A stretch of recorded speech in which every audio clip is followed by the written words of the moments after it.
Welcome back to Growth Lab Sessions. I'm Joao, CEO of Stealth White Label Agency. Today, we're diving into one of the most powerful ways agencies can build and scale client acquisition today, using AI to execute a full go-to-market strategy. Our guest is Chris Booth. And here's what we're doing today. We're going to build a go-to-market strategy for a potential client in the marketing agency space. And instead of doing this from scratch manually, Chris is going to walk us through how he uses AI tools and internal systems to generate this in real time while explaining the thinking behind it. Chris, welcome to Growth Lab Sessions. Are you ready to take it to the lab? Oh, I am so dang ready. I am so excited, man. Thanks for having me.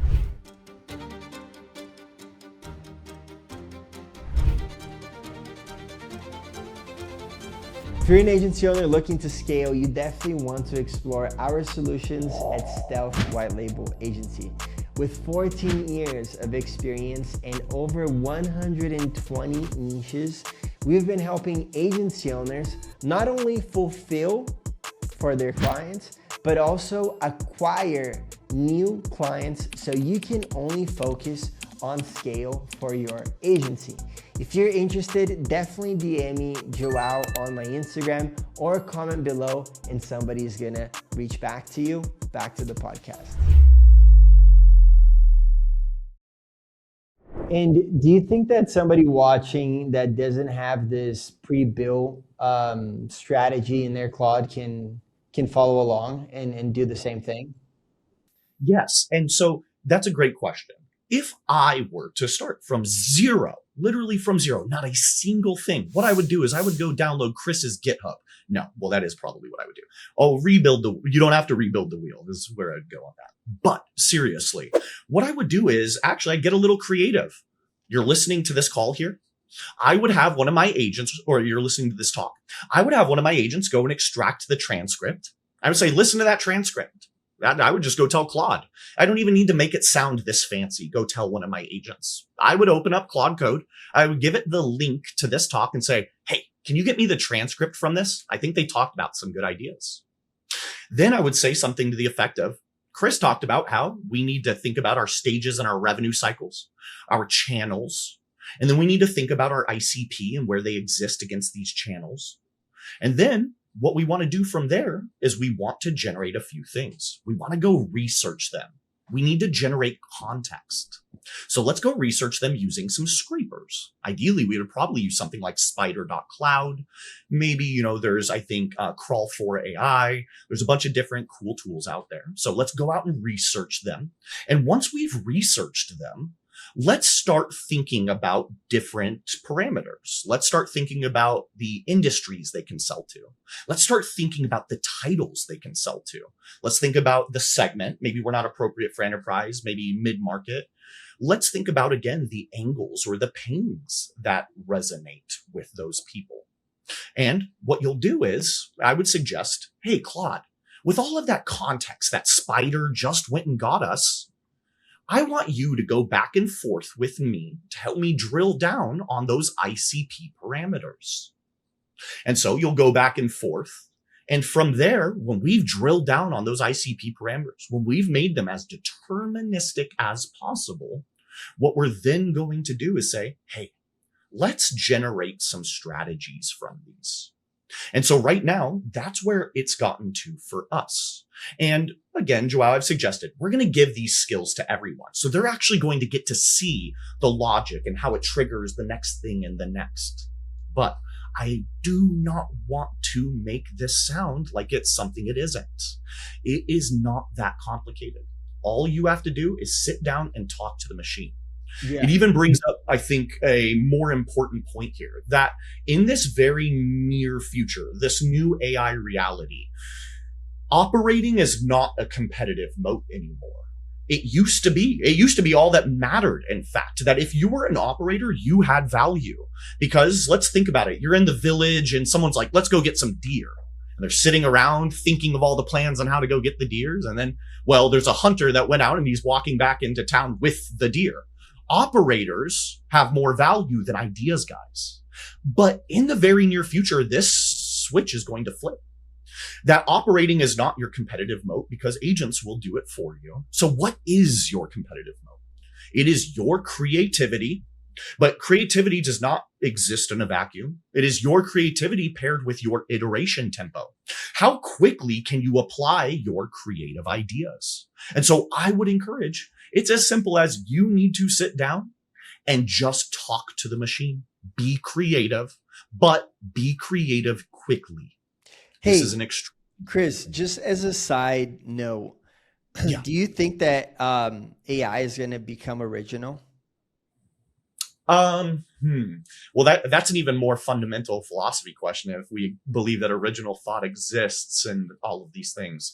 No, but like, do you think Yeah. that AI is going to create new content?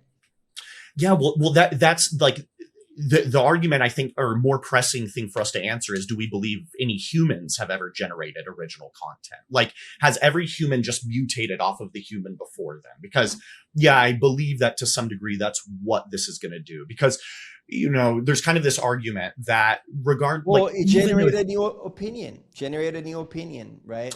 So it, everybody says that the theory of like, I don't know, like somebody says, this is the best political system. Another person says, no, this is a better political system. So that's like a new idea. Do you think that AI is going to create new content about like a blog, for example, oh, like a blog, absolutely, right? yeah, I think, yeah. Oh, They're I think not going that's to lightweight. regurgitate whatever has been said. They're going to say it Well, in a new way. Yes, and I would argue on this that essentially this is to some degree what humans are doing already. Whereas Right. that, like, imagine someone growing up in like the most isolated village on earth, the middle of nowhere, like on an island, and this person is raised and they barely ever talk to human. At the end of the day, they still talk to some human. And maybe thousands of years ago, before this little group diverged from the main group, there were understandings that the main group passed on to them. And this is all to say that this person, even as isolated as they are, still is not isolated from all of the thoughts that the humans before them had. And so it's that they are mutating their own thoughts, or rather, excuse me, not their own thoughts, but thoughts that people have instilled in, or at least affected them with. But I would argue that yes, absolutely, AI is going to easily be able to do that. Now, I think the pressing or the philosophy question is, do we think that a human could do that? Like, could we just put someone out in the middle of the forest? Is that how it started? I don't know, No, but but I I'm do just think, I'm just thinking like yeah, in a simpler sense, right? Think about like a business owner in a city like San Francisco, right? He yeah, has a roofing company and he wants to create blog about something specific that's interesting to people in SF that want to fix their roofs. It may be yeah, different than other places. And so he's going to create something new where it's going to be like, hey, if you have a roof on Market and 9th Street, you definitely want to watch out for like the salinity of the air. And this yes. is what you want to do, right? So that's like new content that AI is not going to be Oh, prompted to create. Like they're just going to regurgitate whatever has been said. If you say like write a blog post for a roofing company in San Francisco, they might just say like whatever other people say in other blogs nearby. But like if they want to say something specific because they study a new impact or like a new roofing material that has come out and how they've been able to lower the cost, right? Like that's what I'm saying, because that's going to be new 100%. to the internet. It's going to answer a new question and it's going Yes. to rise to the top of like search But results. we That's what even I'm need, saying. yeah, 100%. But even before that, we need to ask, like, how did it know what the most compelling piece of content was? The thing that would sell the most? It probably, and just assuming, it probably looks at the history of all the content. It looks at what's happening in reality. Where are the moving parts, the moving pieces? What might happen next? And it's going to use that. And this is the key word of this year. I promise you, context. It's going to use all of that context that exists in reality to write those blogs, to make those decisions. Absolutely. And So I'll share basically, with you. like to power AI, like let's say I have blogs, right? And I want to write Yes. new content pieces that are going to be somewhat original, right? It's going to be original in whatever way you prompt it to be. You think that context is setting up my machine to have the right context? That's like the one of the key ingredients. Yes. Wow, brother, and listeners, if there is one thing you take away from this conversation, context is king. All that matters in this new future is context. And Joao, I want to express to you a little bit of a heady idea here. This is worth hearing. Everything around us is data. You're talking to a guy with a physics background, whether it's a field, a particle, a wave, it's all data, and it's data that has velocity attached to it. Things are moving all around us always. Okay. So when these ideas are moving around us, certain ideas, they decay because we have entropy all around us. Things start to fall apart. We talked about this in the game of telephone. When I talk to you and time passes and the information goes from node to node, it starts to degrade or it mutates. Okay. So information all around us changes constantly. Okay. Well, what's important, and maybe actually let's thought experiment real quick. Joao, you talk to people all freaking day, every day. You're in meetings, you talk to your team, you talk with clients, you talk with your your skydiving instructors. All of this for your brain is context. And then you make decisions as you go through your life. It's information that you process. Now, let's imagine, how do we get our computer, our AI, our agents, supreme context? I'll share with you that I argue everything around us is data. Okay. What are your senses, Joao? You look at things, you hear things, you taste, you smell. All right. Well, I'm going to, as quickly as possible, give my machines data from all of these senses because, again, there's a velocity. Data decays, so I need to get this data to my machines as quickly as possible. So, Joao, you have meetings, again, with clients. Let's imagine maybe you use a recorder in those meetings. And at the end of the meeting, that recorder batches the transcript, it puts it into a database, and maybe you have some cool agentic stuff that happens. Maybe it takes that transcript, it routes some tasks into ClickUp, alerts, people that were mentioned in the call. All of that cool stuff starts to happen. Well, that whole hour had to pass before something could happen. What if, as you were on that call, the agent was just acting immediately as these things were happening? Their behavior, the velocity of their action was closer to the moment that you realized the information. And when this happens, we get better outcomes in reality. When we have the truer data, the more real data, before it can decay, before things change. Because, Joao, at that end of the hour, what she said 60 minutes ago may have already changed versus what she said in that moment. Your client said in that moment, if you act on it in that moment, it's probably still true. As time passes, things become less true because stuff changes all around us. So, again, I told you this is a little heady, but to bring us back to earth here, if all this information is all around us, you need to be 24/7 recording all of your conversations. Some of us have heard of Claude. Some of us have heard of these recorders. Some of us have seen Ray-Bans where they have the recorders on them, visually recording context 24/7. Do you know what I do? I have all of those things, and they all pump into an agentic brain that then routes every conversation Chris has. I talk about, oh, my stomach's hurting. Guess what? That got picked up. It routes into the context with my Oura Ring, my Fitbit, all of the things that have my health markers. And all of that context is now there, and my agents can make the best decisions for my future because it has the freshest data.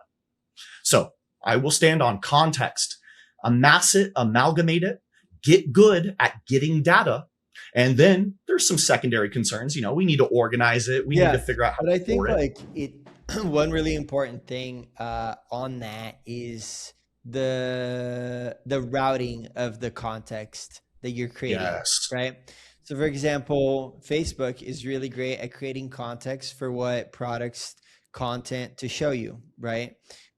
So advertising. And now for somebody creating context for their agency, for example, right? Like they got to think about what data inputs do they want to have and how to manipulate that context, right? So I think those are the two key things. And it might be up for the next podcast for us to talk about how to create the right context and manipulate that context to your advantage. But now let's go back to seeing what results we have here on the screen. Cool. So it generated a bunch of strategies, and because our guy's a little chipper and he already knows where we're going with this, it's going, hey, Chris, I'm giving you our best ones, because it knows usually I ask for our best ones. Yeah. So let's say, hey, before you get ahead there, for the sake of showing everyone, let's take a look at all of the strategies that we've generated here. And so we're going to kind of just take a look at these immediately. And Joao, you know, I love all this talk about signals and all of these different dynamic things. We're going to keep it a little higher level here, but we can definitely dive into all of that as we progress through the conversation. So let's take a look at what it's thinking we can do here. So we have a few different ideas. We have broadly, we could go and suggest creative ideas. We could look for, so, you know, something like, hey, I took a look at your ad library and I noticed that you're running this type of ad. Have you considered doing this? Love to talk to you about it. We have these results. Maybe we could go and look and see, do they have new hire postings around the internet? Because if they have new hires, well, or rather maybe they have a new hire or a job posting. Hey, we can help staff or fulfill that need.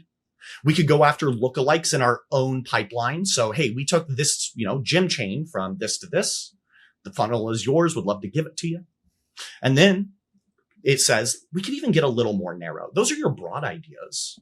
What if we start adding filters? Maybe we could go after HVAC companies by metros. We could go after plumbing, roofing, because different weather patterns, different legal parameters, these affect different regions. We need to consider all of this. We could go after private equity-backed multi-location guys because, well, we know when you're rolling up stuff that you have lots of need for good, smart dudes to come in and help clean things up. We could go after Sunbelt guys. Absolutely. Multi-trade, restoration, lots of different stuff. We could even go down further. And you can see it's given us lots of cool ideas here. But what I think we suggest is let's just zoom into one of these guys. Let's do the lookalikes.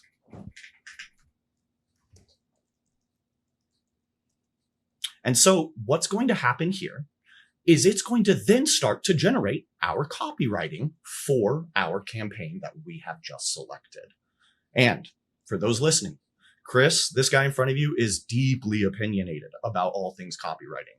And Joao, if we need to table this for the next session, because I do know that we're going to be talking about actually generating the campaigns, just let me know. But it is going to pop us up something here in just a moment. Okay. So let's scroll up a little bit and let's see the 1 through 5. All right. So so campaigns. We're talking about campaigns. What about offer? Did we come up with a specific offer yet? Yeah. And so it jumped for us and it said, hey, I'm pretty confident I know what the offer is. Let's pump our brakes here and let's go back. So you got a bit excited and jumped forward on offer. Can we take a look at what was selected? Nice. And as we suggested, I think we kind of started chatting a bit, but it's that ideally the thing that we're going to suggest as that offer is going to be in some way, shape, or form constituted as it's worth money. They can look at it and go, yeah, it's money. And I think, SaaS understands this so bluntly. And a lot of us, we've grown up in this SaaS era. You understand it. You go on their website and it says 7-day free trial. Yeah, they're giving you away something that's worth money. And they know that. So it took a step back and it said, hey, Chris, this is what we locked in. Primary lead magnets, a 2-page PDF showing median CPL, conversion rates for the prospect's specific trade in that area. We could do it from Stealth's $30 million ad spend data set. All we need them to give us is their trade and their zip, and then we're going to send them. So respond with your trade, Metro, and I'll send you a median CPL. So also, I'll even suggest here, Joao, we like doing things, it's called permissionless value proposition. There's a gentleman in our industry, Jordan Crawford, truly a brilliant man. And he suggests that we just want to often bring them a message they would have paid for. What would they have hired a consultant to tell them? And so maybe we could say something like, hey, Jim, I took a look at your ad set and I suspect, or I could be off base, but I think that you're probably getting these types of results. I'm seeing these types of results when we do these types of efforts. And you give them the math, the outcomes. And then you say something like, you could probably adjust your ads to get these same outcomes. I think that this would be cool for you. Would you like to chat? That's a message that he would have potentially paid a consultant to sit him down, look at it. Hey, you're doing this. You could change this. You might be able to get these results. Let's give them value before they've even asked us for it. So we have that primary lead magnet there. We could set aside some like here. We could do an intake audit. We could do a booked math job calculator. Also, of course, I think agencies are looking to figure out their fulfillment. Right. The ones that we want to sell to, figure out their fulfillment, like get better results for their clients and generate more clients. That's simply it. So what's an offer that helps agency owners get better results for their clients and generate more clients? Yeah, absolutely. So of course, this is going to be related to the service that we sell, but I would frame it through what service do we sell? What is the most high impact time to value for the client service that we sell? And what portion of that service that we sell can we give away for free? And it can be simply stated, Joao, truly. It is a formula. This is the solution that we offer. It has this benefit. We offer it in this time frame with this guarantee. Hey, we're going to send cold emails on your behalf that are going to produce something like 20 meetings a month. We're going to do that within the next 14 days, or we give you all of your money back. You've heard people talk like this often. And so we can think about it again through the lens of what's our highest time to value service that we sell? Then what portion of that can we give away for free? And boom, you state it in that formula. Right. Really that simple. So like landing this for the agency owner that's thinking about going after service companies, right? Or roofing companies.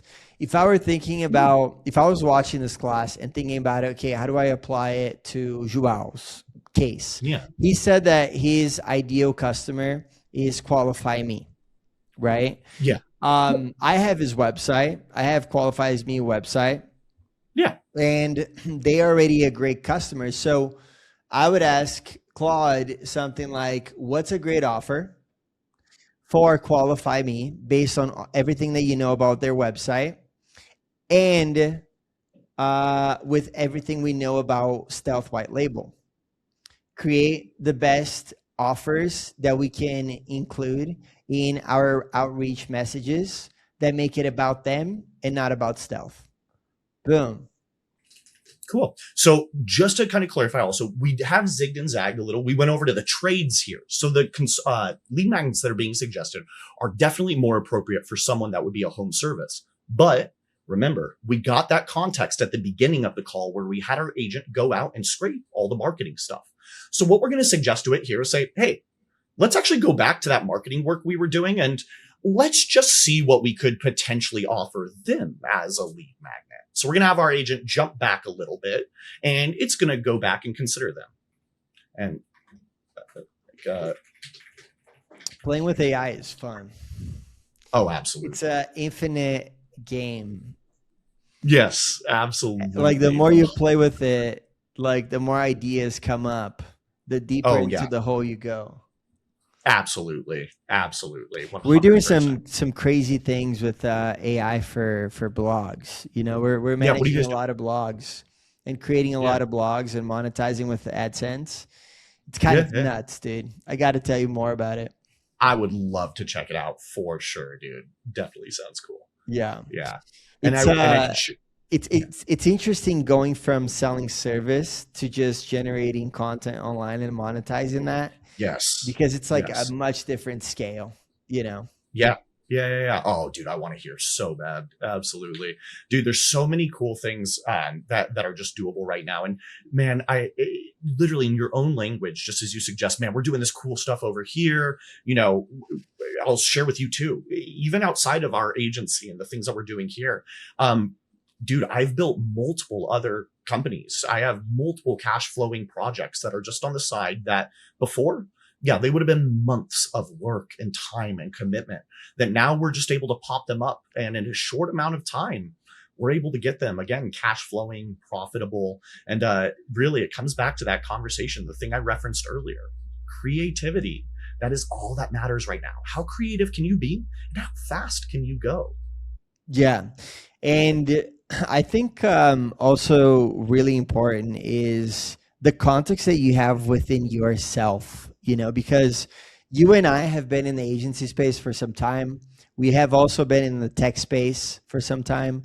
We keep in touch with other people and networks, see what other people are doing, what businesses are successful. And so for us, coming up with our imagination is able to go to a point that it gives us the ability to take AI and create something useful because we already know a lot of the pain points and benefits to like specific industries.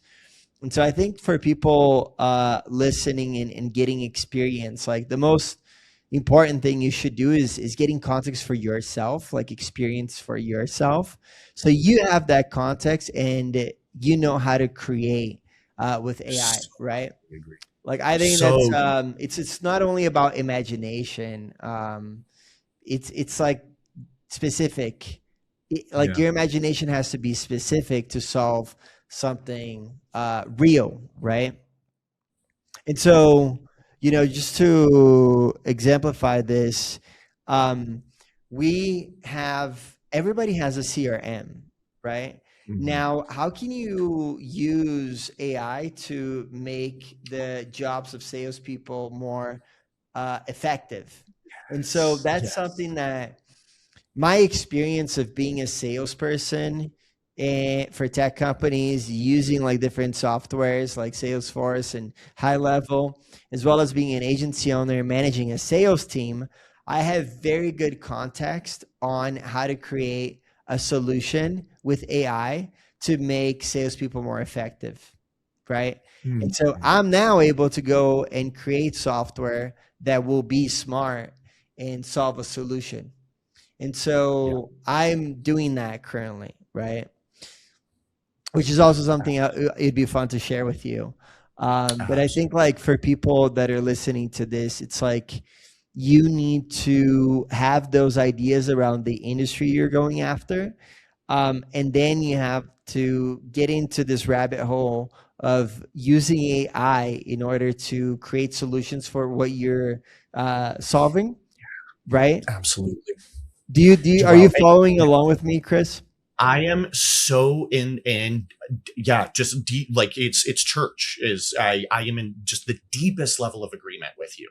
I would express, just kind of touching on something you mentioned earlier around, um, uh, well, okay, so yeah, so the best way to say this is we've both said it in our own ways around this first principles that you need to understand. Go explore, go get better at yourself, go learn everything, and then learn about how you use these tools to exercise against those fundamentals. And I would just suggest to you that something that I think about often in a way that we can all improve and just do better in this new age is, there is so much noise all around us. Truly, there's new toys, new methods, new ways of doing business constantly that are coming out to the point that it is truly overwhelming. I would be lying to you if I told you that I don't wake up often overwhelmed. And it's largely a product of, am I keeping up? Am I learning enough? And I want to suggest to you, that is a failed strategy. It's a failed thing. This, can I keep up? No human on earth, as good as you are, will be able to keep up with everything that's happening here. And so I want to express to you, how do you stay, again, competitive? These are questions we need to answer. I spoke to it earlier, your community. You can't learn everything by yourself. It's not possible. But you can find really other cool people that help fill in gaps, accelerate that for you, and all of that. So you need to go out. You need to obviously, of course, meet these people. But you need to be also more concerned with first principles. I am not so concerned with this new AI tool, this new AI technique, this new thing. What I ask myself is, does this help me generate awareness through my outbound channels better? Okay. And if not, well, I'm going to go just on with my day and I'm not going to worry about, is this new thing here? When we align ourselves at this first principles thing, when we fundamentally understand what we're doing and why we're doing it, you don't really feel too much concern with all the new tools, all of the new cool things, that overwhelming feeling. Of course, something I speak to often is when we do have that surrender, that coming back to the first principles, you can't be negligent. You do need to consider the new techniques and stuff. But it's easier. It's much more emotionally easy. Just, I think that you'll be more successful to house yourself at just the most basic level. What are the fundamentals of what we're doing? And how do all of these cool new things that are emerging every day serve my fundamentals? It's that simple. So Wow. I want to. So serve your fundamentals is like, this is definitely, this is the answer to a lot of the concern with people going down this rabbit hole. It's like a lot of these people are feeling FOMO for not being on top of everything. Yeah. And you just answered that in a short way. It's like, is this solving my fundamentals or not? Is this solving what I'm like my main service? Does this aggregate add to my main service or not? No? Okay, not to worry. I don't need to know about everything everywhere. And so I love that. I love that. Yes, you said it so well, man. Yeah, it has been truly liberating for me, just expressing to all of the other folks. Because man, as leaders, it does feel like I owe it to my employees, my community, my friends, my family to be on top of this stuff. It's going to change a lot of reality around us. As a leader, you want to take care of your people. And so and I'll add one thing in terms of like, you can't keep up with everything, and you can be talking to people and learning from others, but people within your org need to be adding to it as well. So your ecosystem, like your partners, in terms of like your business partners that are also aggregating to your business, your employees and your collaborators, they need to be incentivized in a way to aggregate AI to the process, because they're seeing things you're not seeing, right? And you need to empower them to be adding to it, so they come up with new things, right? And I have that in my ecosystem. That gives me liberation as well. Well, I'm involved in projects that everybody is incentivized based on variables, or like on like variable pay, right? And so their increase in performance means that they get paid more. And so because they get paid more, they're incentivized to make it more profitable or make it more revenue. And I also have similar types of business within my ecosystem that benefit from each other. And so if they make more money, I make more money. If I make more money, they make more money. And so this is a way that people are aligned and bring more into the ecosystem. In the agency space, I think it's a bit hard because people are getting paid like salary sometimes, and they don't really care to add on to it. Yes. And now what I'll say to people listening is creating KPIs that demand addition of tech, right?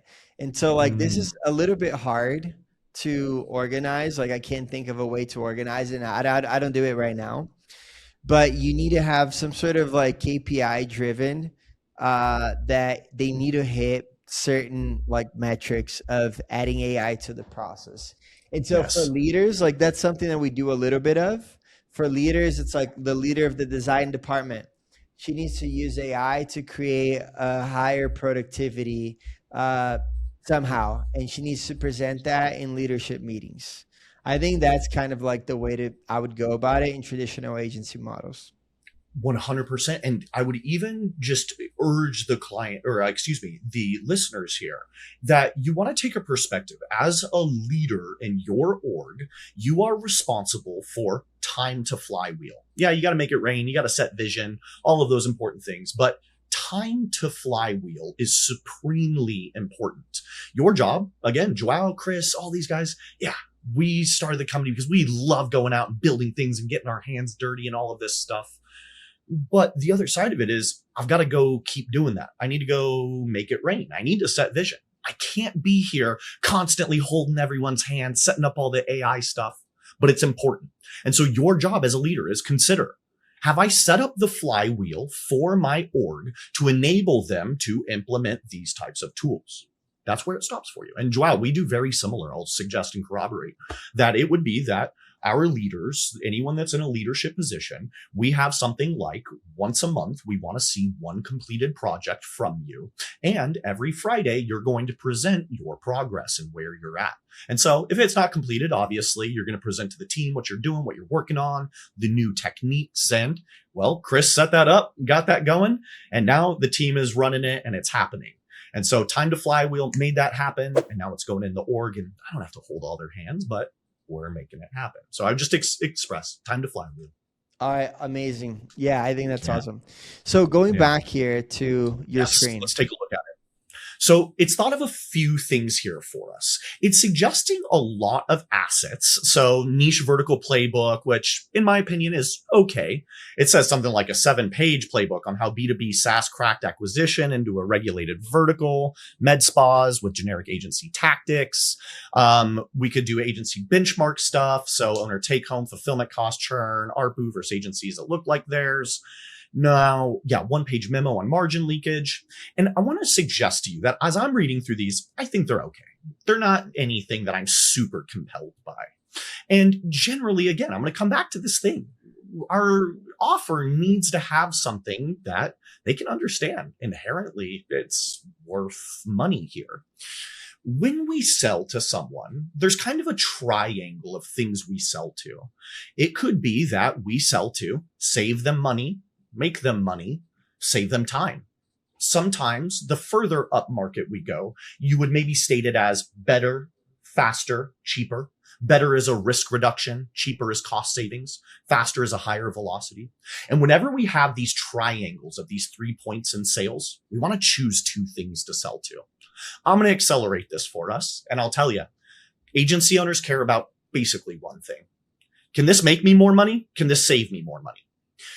I'll share, and I'll even turn the mirror back for us. It's a bit of a kind of ascended understanding that time equals money.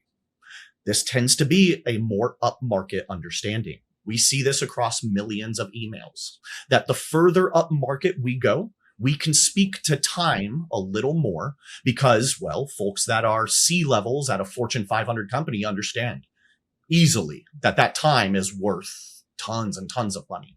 An agency owner, I've got 20 employees. We make $150,000 a month. You're telling me you can up that by 20%? All right, let's talk. That compels them every freaking time. And so right here already, I would give it some feedback. I would say something like, so based on a lot of our experience, we see that agency owners respond to make money and save money. What magnet or CTA can we offer that speaks to make money, save money, but also is something that could be inherently understood as being worth money? For instance, for our cold email offer, we offer a free campaign to them before we ever take a discovery call. Let's see what it thinks. And remember, always, and maybe you don't need to remember, maybe it's your first time hearing this, but this guy in front of you, Claude, this is the smartest 14-year-old in the room. 6 months ago, it was like the smartest 12-year-old in the room. Now we're probably like 14-year-old.